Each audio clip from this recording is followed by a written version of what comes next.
Doctor पंचोलिया, diagnostic test hypertension के लिए अलग अलग टाइप के आते हैं। होम टेस्ट आता है, क्लिनिकल वाला मॉनिटरिंग आता है, और एक एम्बुलेटरी आता है।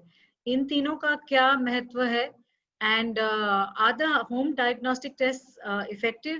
Can people use them regularly? इसके तीन हैं। जो एक तो जैसे ऑफिस ब्लड प्रेशर, तो इसको बोलते हैं हम CBPM।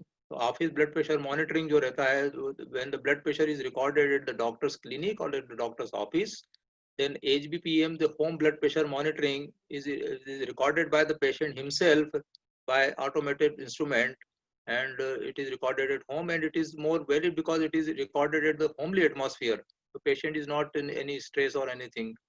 और तीसरा होता है एम्बुलेटरी ब्लड प्रेशर मॉनिटरिंग, जिसमें 24 आवर्स का BP रिकॉर्डिंग होता है, जिसमें मशीन हम उसमें आर्म में लगा देते हैं, and every hour you record the blood pressure. तो उसका जो मॉनिटरिंग वहाँ होता है, तो रिकॉर्डिंग होता रहता है उसमें। और उसमें जो ब्लड प्रेशर की वेरिएबिलिटी होती है पूरे दिन भर में या रात में, तो वो वेरिएबिलिटी को गेज करके और उस पर हमारे ड्रग थेरापी को प्लान किया जाता है। तो एक्टिव पीरियड, पैसिव पीरियड में, नाइट में BP कितना रहता है, अर्ली मॉर्निंग इसमें क्या रहता है, तो all this be recorded by the ambulatory blood pressure monitoring. और इन तीनों को अगर देखा जाए तो home blood pressure monitoring is more related with target organ damage like heart attack और स्ट्रोक। तो इसका ज्यादा इंपॉर्टेंस दिया गया है। और अभी जितनी भी गाइडलाइंस आ रही है हाइपरटेंशन मैनेजमेंट गाइडलाइंस, उन्होंने इसको काफी इंडोर्स किया है, उसको इम्पोर्टेंस को बताया गया है। डॉक्टर, हमारे ये माध्यम से, फैम हेल्थ के माध्यम से, आप लोग के पास जो पेशेंट्स आते हैं, we are constantly telling them about lifestyle changes, significant lifestyle changes. In spite of that, आपने अपने प्रैक्टिस में देखा होगा कि सेम लोग वापस आते रहते हैं, बदलाव नहीं करना चाहते अपने लाइफस्टाइल में। So where is the, how far is the dependency on medication, and how does one actually really go about making this change? I know slow and effective होना चाहिए, but how does one go about making this change to make people understand the importance of food and lifestyle? ये बहुत अच्छा question है आपका। तो इसमें हर patient को ये समझना चाहिए कि लाइफस्टाइल मॉडिफिकेशन एक इम्पॉर्टेंट फैक्टर होता है।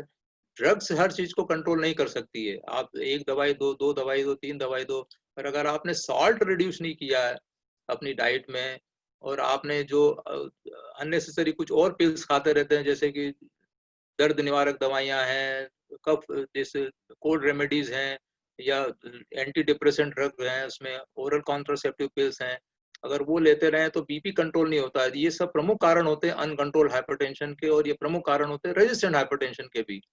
तो आप अगर ये दवाइयां दे भी रहे हैं और उसके बाद भी कंट्रोल नहीं होता, तो लाइफ स्टाइल आपको मॉडिफाई जरूर करना पड़ेगा। सॉल्ट रिड्यूस होना पड़ेगा, use of more vegetables and fruits, less of the saturated fat. तो ये सब को आपको अडॉप्ट करना ही पड़ेगा। और रेगुलर एक्सरसाइज होना बहुत जरूरी है। मानसिक तनाव ना करें, स्मोकिंग ना करें, अल्कोहल का कंजम्पशन ना करें ज्यादा। तो ये सब इम्पोर्टेंट फैक्टर्स हैं कंट्रोल ऑफ ब्लड प्रेशर को कंट्रोल करने के लिए। You just mentioned, Dr. Pancholia, about resistant hypertension. What exactly is that, and how does it affect? Resistant hypertension is the uncontrolled hypertension when the patient is already on 3 of the drugs of the different classes. जो 3 drug अलग अलग mechanism से action करती हैं, वो दवाई लेते हुए, and out of these 3 one of the drug should be a diuretic. Diuretic मतलब कि जो अपने शरीर से नमक को निकालती है यूरिन के थ्रू, उनको डाययूरेटिक बोलते हैं। तो वो होना चाहिए। 3 में से तो एक डाययूरेटिक होना चाहिए, और इसके बाद भी अगर वो कंट्रोल नहीं रहता, then it is called resistant hypertension. अब कोविड टाइम्स में मैं वापस आ रही हूँ। कोविड में दे से कोमॉर्बिडिटीज वाले पेशेंट्स जो हैं, उनका काफी केयर होना चाहिए, केयरफुल रहना चाहिए। तो ये भी बताइए थोड़ा सा कि इनका क्या रिलेशनशिप है कोविड का and people with high comorbidities. जो इनिशियल रिपोर्ट्स आई थी चाइना से और अमेरिका से और इटली से भी, तो उसमें ये बताया गया है कि जिन्हें कोमॉर्बिडिटीज है, खासकर blood pressure, diabetes, heart disease, kidney disease और कैंसर, या इम्यूनो कॉम्प्रोमाइज हैं, तो उन लोगों को कॉम्प्लिकेशन ज्यादा पाए गए हैं कोविड के कारण। रिकरेंट हॉस्पिटलाइजेशन हुआ उसमें, ARDS की कॉम्प्लिकेशन ज्यादा रहे उनमें, और मॉर्टेलिटी भी ज्यादा रही।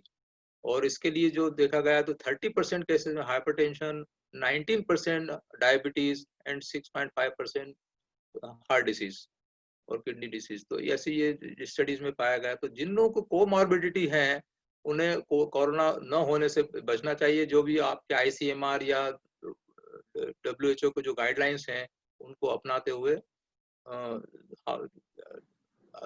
prevent development of or occurrence of COVID. Dr. Pancholia, again coming back to the same thing, because हमारा aim ये रहता है कि जो advice देते हैं डॉक्टर लोग वो लोग follow करें। तो small doses में अगर बताएं कि simple way में अगर exercise करनी है, you don't have to make a big change, small baby steps लेने हैं खाने की तरीकों में। So if you can give a little more detailing on that. Exercise का जो प्लानिंग होता है वो अगर आपको पहले से ही कोई हार्ट डिसीज है या ब्लड प्रेशर अनकंट्रोल है तो आपकी डॉक्टरी एडवाइस से आपको एक्सरसाइज का प्लान करना चाहिए। वैसे walking is the best exercise. Vigorous exercise और severe exercise is actually contraindicated in the uncontrolled और रेजिस्टेंट हाइपरटेंशन, और या फिर आपको कोई रेटिनोपैथी या किडनी डिसीज की कॉम्प्लिकेशन है ब्लड प्रेशर के कारण, उनको विगरस एक्सरसाइज अवॉइड करना चाहिए। सिमिलरली हार्ट, अगर उनको हार्ट की प्रॉब्लम है या हार्ट फेलियर भी है साथ में, तो भी उनको जो है एक्सरसाइज उस हिसाब से प्लान करना चाहिए डॉक्टरी सलाह के।